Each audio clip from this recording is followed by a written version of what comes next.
Semana da Escrita Científica do Instituto de Física de São Carlos, um evento que está sendo organizado pelo próprio Instituto, através do professor Dr. Valtencir Zucoloto, conjuntamente com o Serviço de Biblioteca e Informação do IFISC.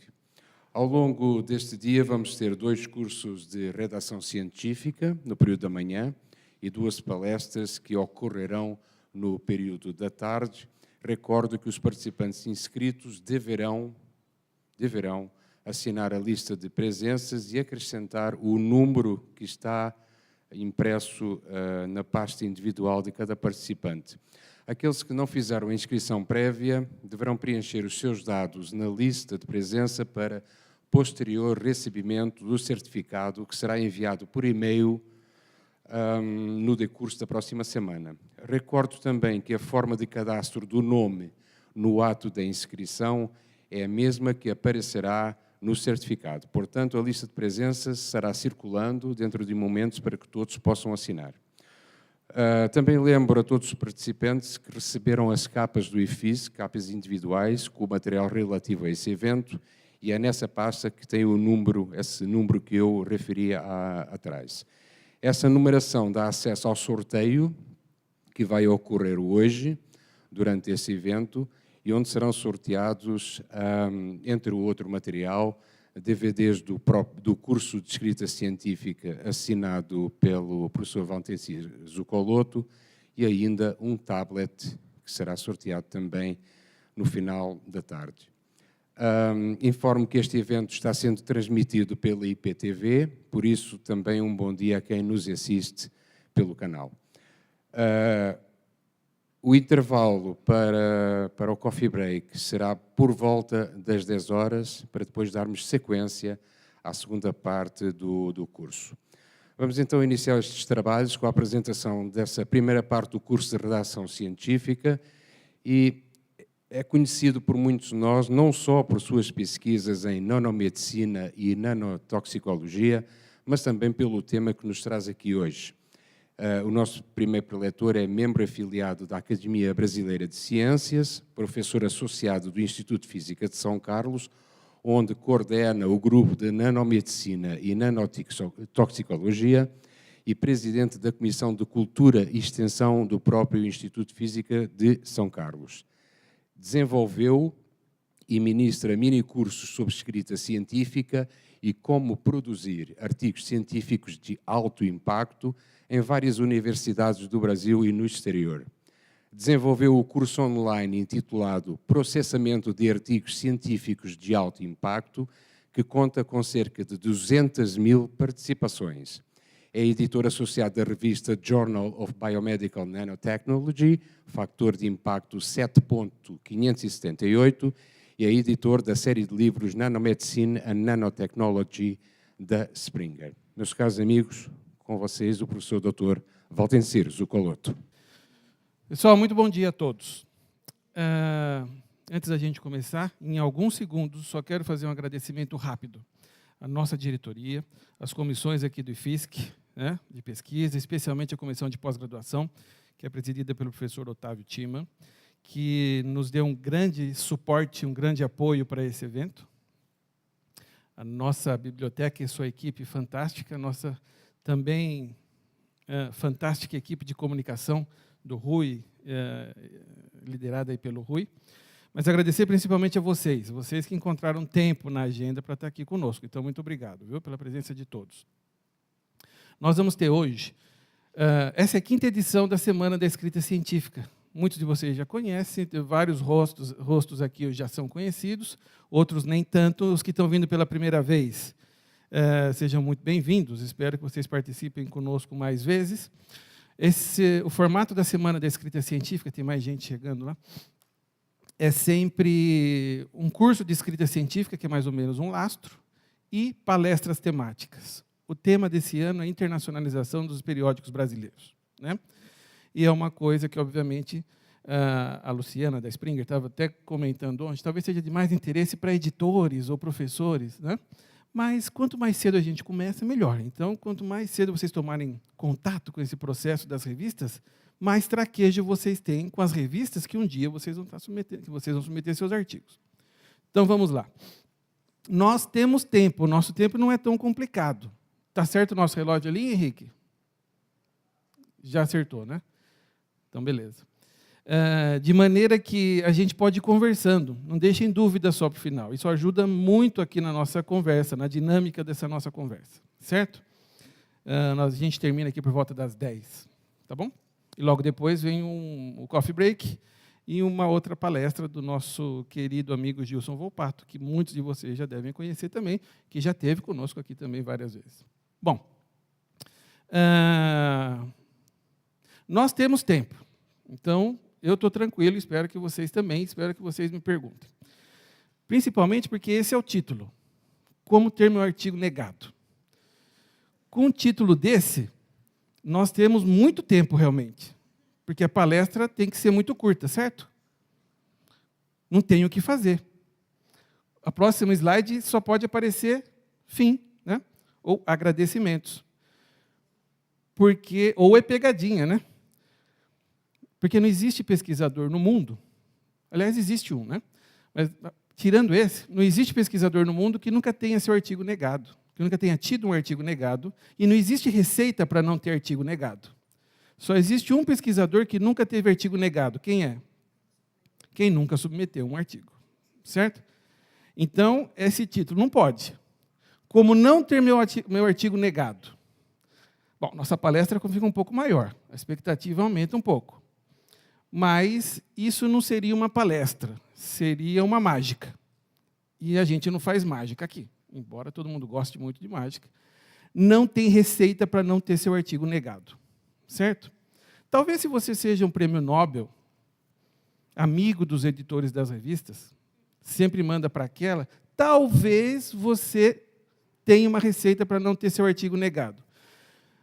Mas mesmo assim, isso é muito pouco provável. Não tem receita também, certo? Para você não ter artigo negado. Inclusive, eu vou até citar um caso aqui de um caso interessante. Uma professora do MIT, e tinha um colega meu, físico, que passou um tempo com ela. E eles fizeram uma pesquisa brilhante, e ela é uma professora... O MIT tem quase 1000 professores, ou um pouco mais, e tinha, na época, uns 12 do que eles chamam Institutional Professors. Ela era uma dessas 12. Então, é o top do top, né? Até eles, que estavam no auge da pesquisa num determinado tema, até eles tiveram um artigo negado de revistas, Physical Review Letters, que é a melhor na área de física, por uma coisa muito interessante, no mínimo. O editor pediu para não mandar mais para lá, porque já tinham publicado muito artigo deles. Isso acontece. Então, quer dizer, não existe essa receita de não ter artigo negado, por um motivo ou por outro. Agora, se a gente der mais uma mexidinha, como não ter meu artigo negado imediatamente pelo editor? Aí a gente conversa. Agora, nossa palestra vai até às 10 horas. Porque aí, com estratégias de escrita, eu consigo trabalhar nesse processo. Vocês já devem estar atentos. Ontem foi falado, nós vamos falar hoje de novo, com o número altíssimo de submissões que nós temos hoje, em qualquer revista, em qualquer área, as revistas estão cortando imediatamente, sem mandar para referir, no mínimo 50% dos manuscritos que chegam. Isso é muito comum. Na nossa revista, por exemplo, Journal of Biomedical Nanotechnology, a gente está por volta de imediatamente rejeitar 50% a 60%. Depois da revisão, esse número vai para 80%. Na Nature, por exemplo, esse número é 94%, né? Incluindo aqueles que são rejeitados imediatamente pelo editor ou após a revisão. Então, veja, o cenário é muito difícil e é muito, né, pouco estimulante, mas é o cenário. Tem revistas, a Journal of Physical Chemistry, por exemplo, é uma revista que já deixa claro nas regras de submissão. Só conseguimos processar e mandar para referir 25% dos manuscritos que chegam. 75% vai ser negado de cara. O editor tem que negar de cara. O editor fala que tem uma comissão formada por alguns editores associados. Não tem nada, às vezes. Ele mesmo é que nega, certo? Mas esse é o cenário. Por que isso acontece, hein? Por que nós temos tido esse número de rejeição tão grande? Um crescimento exponencial nos últimos anos. Há 10, 12 anos atrás, uma revista top, ou muito boa, que recebia 2.000 manuscritos por ano para publicar 100, hoje recebe 20.000 manuscritos por ano para publicar 100, na média. Então, obviamente, nenhum sistema consegue processar esse número de manuscritos, certo? Isso aconteceu por quê? Por que nesses últimos anos a gente vê essa escalada enorme do número de submissões? Por vários motivos, né? A nossa pesquisa anda mais rápida, né? Na maioria das áreas. Algumas áreas, obviamente, isso não vale, mas na maioria das áreas, principalmente nas nossas áreas que estão aqui, a nossa pesquisa anda mais rápida pela computação, equipamentos que geram resultados muito mais rápidos, muito mais rapidamente, equipamentos high throughput, internet, não é? Avanço, consolidação de programas de pós-graduação, certo? Infraestrutura em pesquisa em países em desenvolvimento, como é o caso do Brasil, mas principalmente pelo número de pessoas participando do sistema científico. É isso que jogou tudo lá para cima. Principalmente depois da entrada dos asiáticos, né, no sistema. O número de submissões aumentou muito. Isso é ruim? Não, isso é bom. A ciência ganha com isso, porque agora a peneira fica mais difícil. Então, o nível da ciência mundial aumenta. Não tem como negar isso. Pode ser ruim, né, localmente, para algum pesquisador que teve seu artigo rejeitado. Bom, paciência. Mas isso nos força a fazer pesquisa de mais alto nível. Se a gente não fizer pesquisa de mais alto nível, esqueça, nós não vamos fazer nada nunca. Não dá mais. Eu, para publicar nas mesmas revistas que eu publicava no meu doutorado há 10, 15 anos atrás, eu tenho que fazer uma pesquisa muito melhor hoje. Isso é bom para a ciência. Certo? Então, é disso que a gente vai falar.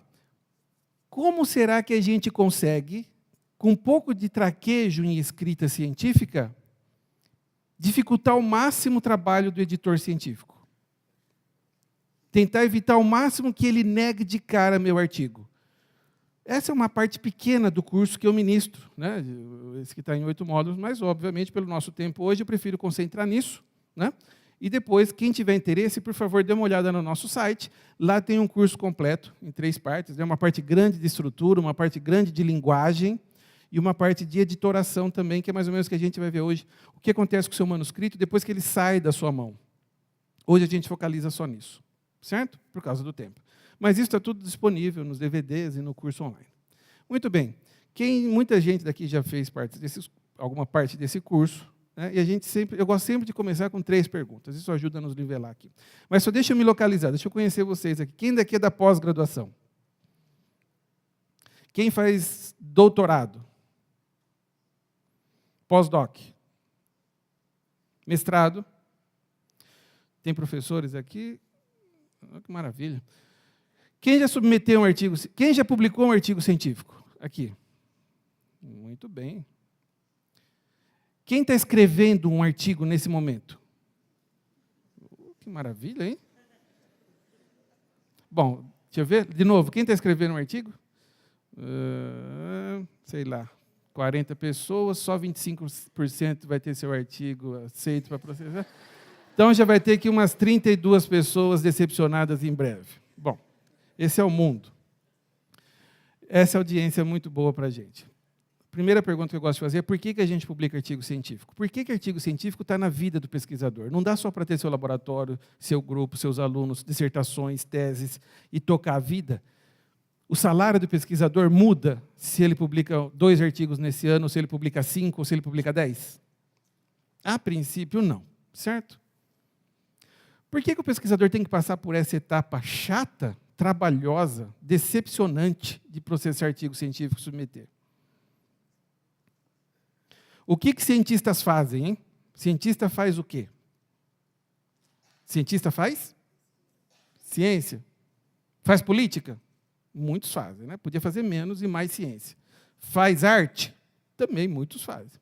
Mas cientista faz ciência. O que é fazer ciência?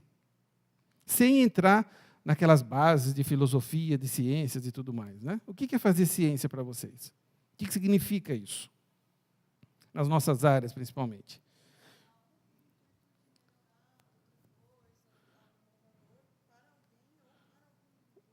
Muito bem, como você chama? Larissa? Fazer algo inovador para alguém ou para um grupo. Mais alguma definição? Então, veja, ó, cientista é aquele profissional que faz ciência, aplica um método científico, alguma outra abordagem, uma estratégia, de maneira a fazer avançar a fronteira do conhecimento numa determinada área. Em qualquer área, básica, aplicada, engenharias, biomédicas, ou qualquer coisa. Cientista é aquele profissional, né, diferente de um aluno que faz laboratório, que está lá fazendo experimentos, o cientista é aquele que faz ciência de maneira a fazer avançar a fronteira do conhecimento numa determinada área. Fazer coisas que já foram feitas, não pode. Não é papel do cientista, certo? Senão a ciência não avança. Como que a gente faz avançar a fronteira do conhecimento numa determinada área? Como que o cientista faz isso? Eu tenho um laboratório, tenho meus alunos. Temos lá um grande resultado, que eu sei que é um grande avanço para a minha área. Já existe esse grande avanço ali no laboratório? Foi para a tese do aluno, publicou, está no banco de teses, não preciso fazer mais nada? Esse avanço já está no mundo científico? Não. Ele precisa de um veículo, porque não existe ciência local. Toda ciência é mundial. Mesmo que você trabalhe com problemas materiais, sistemas de situações locais, a ciência é mundial. No modelo que nós temos hoje, que pode ser que mude no futuro, a gente não sabe, mas no modelo que nós temos hoje, científico, só existe um veículo que leva o avanço científico obtido no laboratório para a comunidade científica, que é mundial. Esse veículo é o artigo científico internacional. Não tem outra maneira. Não existe outro veículo. O professor Abel, do Cielo, estava falando aqui ontem da necessidade das revistas brasileiras se internacionalizarem, publicarem em inglês e assim por diante. Está todo mundo nesse caminho. Muitas já estão, né, internacionalizadas, porque não tem o que fazer. Então, veja, dá para dissociar processamento de artigos científicos da carreira de pesquisador? Não dá, certo? Isso faz parte da carreira do pesquisador. E você conseguir o seu avanço científico é uma parte, e muitas vezes o mais fácil. Né? Um pouco mais difícil é o processo a etapa de processamento e submissão desses manuscritos. Mas o que é mais difícil ainda é ter a ideia. Hoje não dá tempo de falar de ideias, infelizmente, né? A gente vai inserindo em alguns pontos aqui. Então, nós publicamos artigos porque é o produto do nosso trabalho. Esse é o produto da vida de pesquisador. Se na sua área se publica 10, 20 artigos por ano, e se numa área de humanas ou de sociais se publica um artigo a cada 2 anos, isso não tem nada a ver, certo? Respeitando as características e particularidades de cada área, você tem que processar seus artigos, sim. Se na sua área 2 artigos por ano é o que está no top da sua carreira, ótimo. Em outras áreas isso pode ser mais ou pode ser menos. Você só tem que conhecer como é a dinâmica na sua área. Isso aqui é muito importante. O que a gente publica? O que tem dentro de um artigo científico? Tem o que dentro de um artigo científico, hein? Resultados. O que mais? Como você chegou a esse resultado?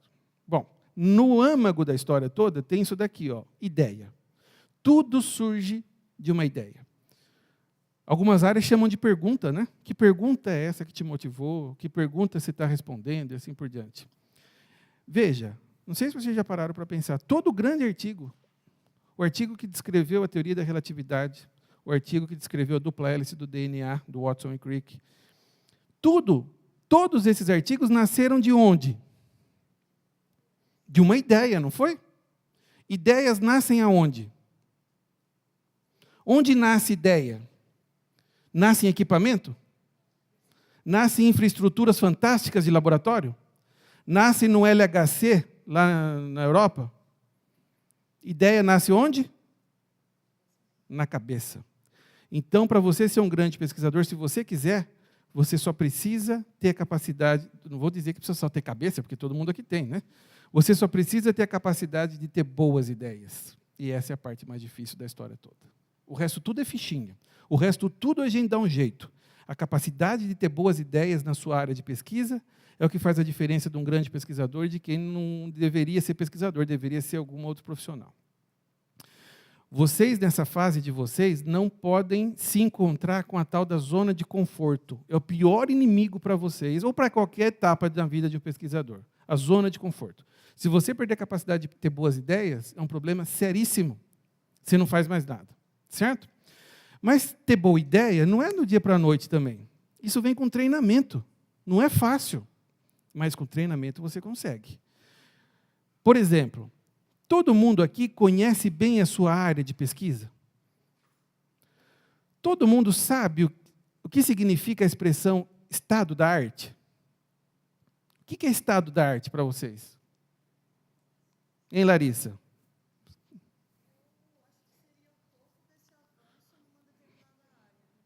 O que é estado da arte, pessoal? É onde está a fronteira do conhecimento na sua área hoje. Isso tem que estar claro na cabeça de vocês todos os dias, certo? Quem é do nosso grupo aqui, tem vários, eles sabem que no nosso grupo a gente treina, quase todo mês, nas nossas reuniões, a entender o estado da arte na área de cada um. Isso é treino. O que eu preciso para isso? A primeira coisa e mais importante é uma revisão bibliográfica. A cada semana, a cada 15 dias. Nunca foi tão fácil você estar a par dos avanços na sua área. Você se cadastra na revista, toda vez que sai um fascículo, você recebe no e-mail os títulos dos artigos publicados. Nunca foi tão difícil, nunca foi tão fácil entender a sua área. Algumas áreas, o estado da arte é uma coisa muito clara, muito pontual, é fácil reconhecer. Outras áreas é mais difuso, dá mais trabalho, mas não é impossível. Se você não conhece o estado da arte, pessoal, você não faz ciência relevante. Se você não faz ciência relevante, você até publica em grandes revistas, só contando com a sorte. E a gente tem contado muito com a sorte. Se eu não sei onde está a fronteira do conhecimento, como que eu escrevo um projeto de pesquisa para, dali 2 ou 3 anos, o aluno ter capacidade de ter alcançado, pode entrar, fica à vontade, ter capacidade de ter alcançado resultados que sejam relevantes, que sejam um avanço para a área? Só contando com a sorte. Então, comecem a se preocupar com o estado da arte. Eu tenho dado um curso de escrita há muitos anos, no Brasil todo, praticamente todas as federais. Talvez falte 1 ou 2 federais para eu dar um curso, que eu nunca tenha dado. E fora na USP, Unesp, Unicamp. E muitas vezes eu chego no final do processo para falar de escrita científica. Isso vale para todas as universidades, hein? Inclusive a nossa aqui. E eu vejo que não adianta falar de escrita científica no final, se a ciência já não foi bem feita até lá. Não adianta. É mais decepcionante ainda. Por isso que eu já estou promovendo um curso, logo está pronto, no começo do ano que vem, um curso sobre como conhecer e atuar no estado da arte. É um curso para formação de cientista. Basicamente, para você saber escrever bons projetos de pesquisa, que é dali que nasce tudo. Pensem nisso. E a terceira pergunta, muito rapidamente, é quando que eu publico um artigo científico? A minha tese, a minha dissertação tem data. Eu preciso parar tudo que eu estou fazendo em um determinado momento para escrever e entregar no programa. Artigo científico tem data? Se eu não mando esse semestre, posso mandar no semestre que vem? Tem data. A data é antes de anteontem, o mais rápido possível. A escrita científica de alto impacto ela é feita de novidades. Ponto, final. Se não tem novidade, não tem artigo de alto impacto, né? A não ser que você seja muito amigo do editor. Então, lógico, essa dinâmica de publicações depende muito do orientador e do aluno também, para saber a hora que ele já tem um avanço. Não é porque eu tenho um resultado interessante, que é um grande avanço, que eu tenho um manuscrito, que eu tenho um artigo. Pode até ser que seja, mas os dois têm que ter esse discernimento de reconhecer um avanço. E se eu não conheço a área, eu não consigo identificar aquilo como um avanço. Tem orientador que sempre pede um experimento a mais, uma análise. Tem um monte de aluno meu que já está dando risadinha aqui, né? Sempre pede um experimento a mais, uma coisa a mais para comprovar aquilo. Tem orientador que é muito mais otimista, acha que tem um gráfico já é um grande resultado. Pode até ser que seja, pode até ser que seja um grande avanço, mas tem que ter esse discernimento. Então, isso tem a ver com a dinâmica das publicações. Mas você tem que reconhecer isso na sua área. Em algumas áreas, é muito rápido. Da geração do conhecimento à publicação, isso acontece muito rápido. Por isso que tem grandes grupos que têm 10, 20, 30 artigos bons por ano. Em outras áreas, talvez áreas de humanas, áreas de educação, a dinâmica é muito mais lenta, não tem nada de certo ou errado, é só característica das outras áreas. Certo? Como que é a dinâmica das publicações na sua área? Você tem que saber. Monitore os grandes grupos de pesquisa na sua área, do Brasil, do exterior. Com que frequência aqueles grandes grupos da Europa, dos Estados Unidos e Harvard estão publicando? Lá tem um cara que eu sempre cito, que faz um excelente trabalho, muito parecido, na mesma área que o nosso, e eles publicam 8, 10 artigos. Esse ano publicaram 10 grandes artigos. No seu grupo, vocês publicaram 1 em 2 anos? Alguma coisa está defasada, certo? Então, você começa a ter essa dinâmica, mas respeitando as particularidades de cada área. Não tem nada a ver com numerologia. Tudo tem que acontecer naturalmente, certo? Muito bem. Então, isso tudo é uma questão de timing. Você tem que conhecer o timing da sua área. Ou seja, o processo começa aqui, pessoal, e termina na saída aqui, que é o artigo científico. Toda ideia vai gerar um grande artigo? Não. E ainda bem que não. Porque nós não temos capacidade de ter grandes ideias toda hora. Vem com treino. Nós temos que tentar 10 vezes para ter um resultado fantástico. Mas todo grande artigo surgiu de uma ideia, isso é fato. Certo? Não tem outra saída. Tá bom? Olha que interessante, ó. Olha o que a Science publicou no final de 2013. Um artigo científico é publicado a cada 20 segundos. Isso é muito ou é pouco? Obviamente, só nas revistas indexadas, nas quais a Science teve acesso para fazer conta. Isso é muito ou é pouco? Isso é muito, não é? Do tempo que nós estamos aqui conversando, já foram publicados quase 90 artigos. E vocês aqui perdendo tempo comigo, certo? Quantos artigos? Isso é muito artigo. Esse número bate com a nossa realidade. Se vocês concordaram comigo de que todo artigo traz um grande avanço para uma determinada área, e um artigo é publicado a cada 20 segundos no mundo, cadê esses avanços? Nós já teríamos colonizado Plutão, não é? Nós não resolvemos ainda a saúde. Tem gente morrendo de malária. Então, os avanços não batem com a nossa realidade. O que acontece? Que informação esse número nos dá? Muito lixo é publicado. Muita porcaria é publicada. E isso é bom vocês entenderem. Os Estados Unidos têm um termo, os Predator Publishers, certo? São aquelas editoras que não se preocupam quase nada com qualidade. Elas são preocupadas em cobrar pelo manuscrito, receber, vai para referir ou não, publica, a revista tem ISSN, é indexada, tudo bonitinho, mas a qualidade é péssima. Isso tem muito, não só na Ásia, não, em todo lugar do mundo, certo? Vocês já devem receber e-mails aqui, um monte de e-mails por dia, sugerindo revistas. Não é desse artigo que nós estamos falando. Nós todos estamos aqui para falar de artigos de alto impacto, aqueles que levam um avanço, aqueles que realmente a universidade espera que a gente faça, o Brasil espera que a gente faça. É desse tipo de publicação que nós estamos falando aqui. Mas é bom vocês terem ideia do cenário. É muito complicado, certo? Qualquer pessoa hoje em dia que tem capacidade de esboçar um manuscrito num formato parecido com um manuscrito, um artigo científico, acaba publicando em algum lugar. Não tenham dúvida disso, certo? Bom, antes da gente entrar, então, na questão específica do nosso título de hoje, vamos só relembrar aqui, ó, as principais características desse gênero literário. A escrita científica é um gênero literário. Da mesma maneira que tem poesia, romance, ficção, não ficção, existe a escrita científica. Quais são as características desse gênero literário? Todos nós somos autores. O que eu tenho que saber para processar isso? Se eu pedir para alguém fazer uma rima, um verso com a palavra física, ou Universidade de São Paulo, sei lá, ou escrita, automaticamente seu cérebro busca quem? Se eu pedir para vocês fazerem uma rima com estudo de física, automaticamente seu cérebro buscou uma palavra para rimar com física. Porque você conhece a estrutura de poesia, desde que você era criancinha. Estrutura de versos, você conhece. Se eu perguntar para vocês que tipo de informação aparece no segundo parágrafo de uma boa introdução, em qualquer área, qual que é? O que deveria aparecer? O que aparece com muito mais frequência nos grandes artigos? Que tipo de informação aparece ali? No segundo? Quer ver como é mais fácil? E no último parágrafo da introdução, que tipo de informação sempre aparece? Hã? Agora é mais fácil, né? Eu já ouvi um monte de gente cochichando aí, objetivos, né? Propósito. É tudo padrão. Existem padrões, né? Nas nossas áreas, principalmente, as classes de informações são padronizadas. Nós temos que aprender isso. A parte de estrutura do nosso curso, hoje nós não vamos ver, infelizmente, nós vamos ver só de abstract, mas a parte de estrutura mostra esses padrões que aparecem nos abstracts, na introdução, como elaborar como estruturar uma boa introdução, conclusões, resultados de discussão. Não tem padrão. Muda muito o formato. Dentro da mesma área, de uma revista para outra, muda totalmente o formato da seção de resultados. De uma área para outra, muda mais ainda. Então, por isso que a gente não identifica padrões. Mas nas outras sessões, a gente identifica esses padrões. Né? E o nosso cérebro, mesmo que intuitivamente, a gente nunca tenha parado para pensar nisso, mas intuitivamente o nosso cérebro espera já encontrar ali aquelas respostas, aquele tipo de informação. De quem lê artigo, obviamente, né?